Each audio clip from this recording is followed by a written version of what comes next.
Hai, kembali lagi di channel Mfalme Studio dengan saya Nico. Dan di video kali ini di tangan kanan saya ada video capture card tanpa brand yang harganya di bawah 200 ribuan. Dan di tangan kiri saya ini ada video capture card dari brand yang terkenal serta harganya tuh sekitar 2 jutaan. Nah, kira-kira jika kita sambungkan kedua video capture ini menggunakan kamera mirrorless entry level yang sama untuk keperluan live streaming, perbedaan kualitasnya beda jauh nggak ya dengan harganya? Yuk, mari kita cek!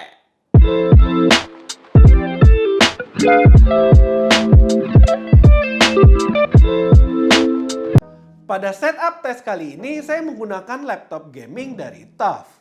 Lalu menggunakan HDMI splitter dari Lindy. Nah, ini tuh gunanya agar bisa dari satu input kamera menjadi dua output ke masing-masing video capture lalu bisa disambungkan ke PC secara bersamaan. Dan untuk softwarenya di sini saya menggunakan OBS karena softwarenya ini gratis sehingga banyak sekali orang yang pakai software ini baik dari tingkat pemula sampai tingkat profesional. Oke, kita langsung saja masuk ke tes yang pertama. Kita coba menggunakan kamera mirrorless Canon EOS M200. Nah, kenapa dengan kamera ini? Karena ini adalah kamera satu-satunya dari Canon yang ukurannya paling ringkas, harganya paling terjangkau, dan sudah memiliki fitur Clean HDMI.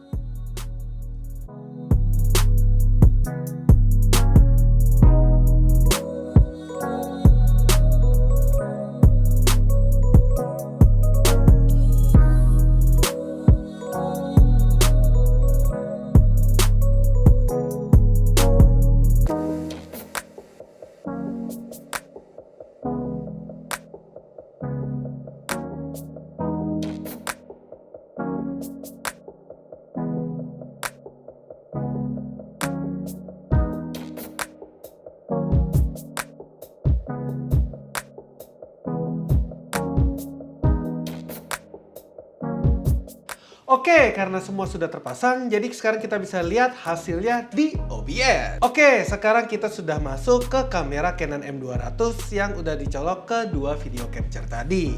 Di sini semua settingan sudah diubah ke 25 frame per second Full HD, baik dari kameranya maupun dari settingan OBS-nya ataupun settingan dari input source-nya. Ya, dari kedua video capture itu dua-duanya sudah 25 frame per second. Nah, dan yang ini adalah video capture A, sedangkan kalau yang ini adalah video capture B. Nah, teman-teman bisa tebak nggak mana yang video capture 200 yang di bawah 200 ribuan sama yang di harga 2 jutaan? Ya, sekali lagi ini adalah video capture A. Dan yang ini adalah video capture B. Nah, oke. Nah, kita lihat dua-duanya ya. Tuh. Jadi A di sebelah kanan teman-teman dan B di sebelah kiri teman-teman. Tuh, kira-kira gimana nih? Mana yang video capture-nya di bawah 200 ribuan dan mana video capture yang harganya 2 jutaan? Tuh. Kalau misalnya saya gerak kayak gini, teman-teman bisa lihat ya, mana yang kualitasnya paling bagus, yang gerakannya paling smooth, dan mana yang lebih delay. Dari situ sudah ketahuan bahwa video capture yang di bawah 200 ribuan itu gerakannya tidak se-smooth atau tidak sebagus atau serapi, semulus lah. Tidak serapih atau semulus yang harganya 2 jutaan. Ya. Tuh, kalau misalnya saya lihat kayak gini, teman-teman bisa lihat ya, mana yang lebih delay sama mana yang lebih duluan. Tuh. Ya. Kalau misalnya teman-teman menjawab yang A itu adalah video capture di bawah 200 ribuan, benar. Dan B adalah video capture yang 2 jutaan. Kira-kira kayak gini nih kualitasnya. Oke? Udah kelihatan ya untuk di Canon M200 kayak gini kualitasnya. Oke, selanjutnya kita pindah ke kamera berikutnya. Di tes yang kedua, kita mencoba menggunakan kamera Sony A5100. Nah, kenapa dengan kamera ini? Karena kamera Sony ini umurnya lebih tua dari Canon M200, tapi sudah memiliki fitur Clean HDMI serta autofocusnya cukup memadai. Dan sudah pastinya harganya lebih murah dari Canon M200. Oke, sekarang kita sudah terpasang dan ini adalah video capture yang A dan ini adalah video capture yang B. Oke, sekali lagi ini yang A, ini yang B. Nah, sekarang mari kita lihat keduanya. Ya, yang A itu adalah yang sebelah kanan teman-teman. Yang B adalah yang sebelah kiri teman-teman. Bisa tebak nggak mana yang video capture di bawah 200 ribuan sama video capture yang harganya 2 jutaan? Tuh, teman-teman bisa lihat ya kualitasnya ya. Kalau misalnya saya bergerak kayak gini nih, wah pasti teman-teman udah langsung bisa nebak nih. Mana yang 200 ribuan, mana yang di bawah 200 ribuan sama mana yang harganya 2 jutaan. Ya, udah pasti ya kalau misalnya yang A itu adalah di bawah 200 ribuan sama yang B itu yang harganya 2 jutaan. Soalnya kalau misalnya saya gerakin kayak gini nih, nah teman-teman bisa lihat nih motionnya udah kelihatan banget mana yang lebih bagus gitu dan mana yang lebih delay.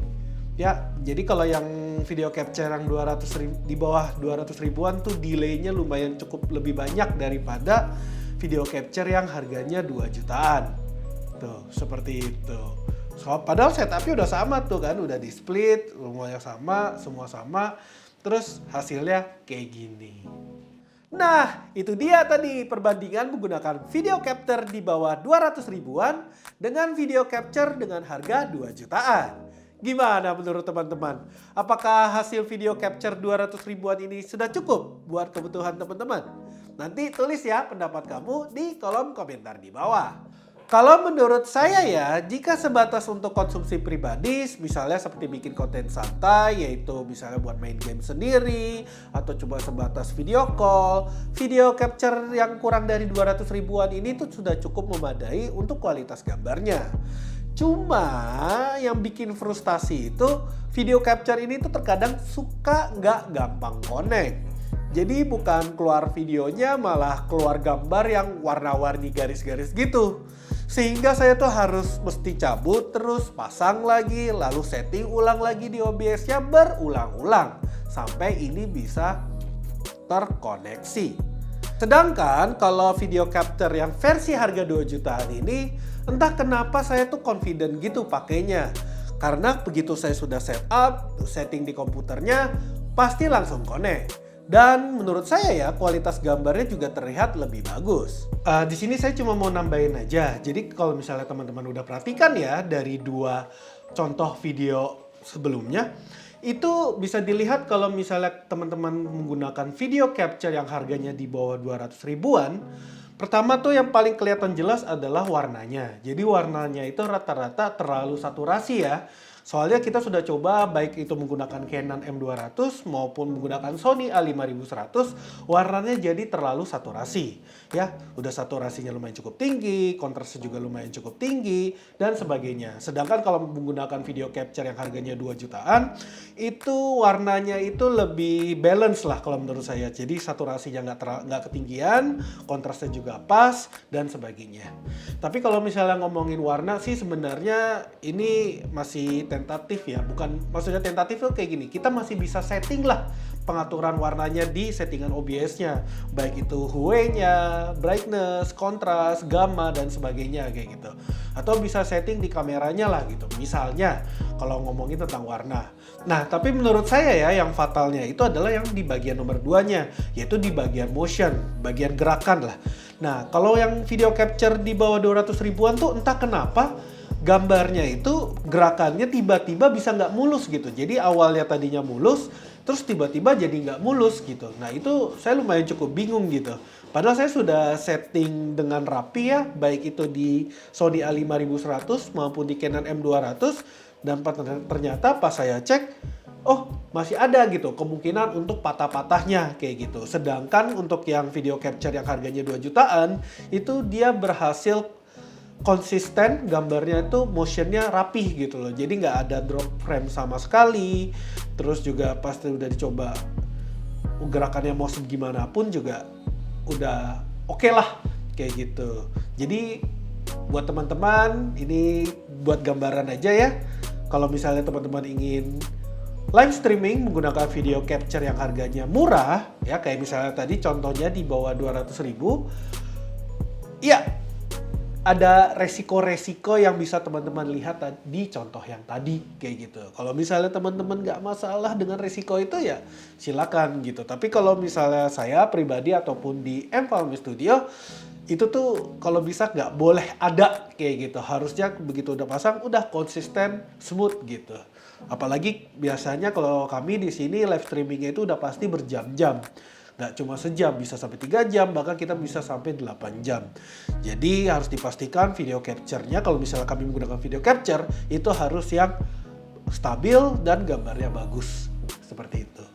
Oke, sekian dulu ya video saya kali ini. Semoga video ini bermanfaat dan menambah wawasan kamu terhadap bedanya hasil kualitas video dengan menggunakan video capture yang tanpa brand atau yang tidak terkenal dengan video capture brand yang namanya sudah besar. Nah, jika teman-teman tertarik dengan alat-alat yang saya pakai dalam tes kali ini, seperti biasa, link pembeliannya sudah ada di kolom deskripsi ya. Oke, Niko undur diri. Terima kasih yang sudah menonton dan sampai ketemu lagi di video berikutnya. Bye-bye!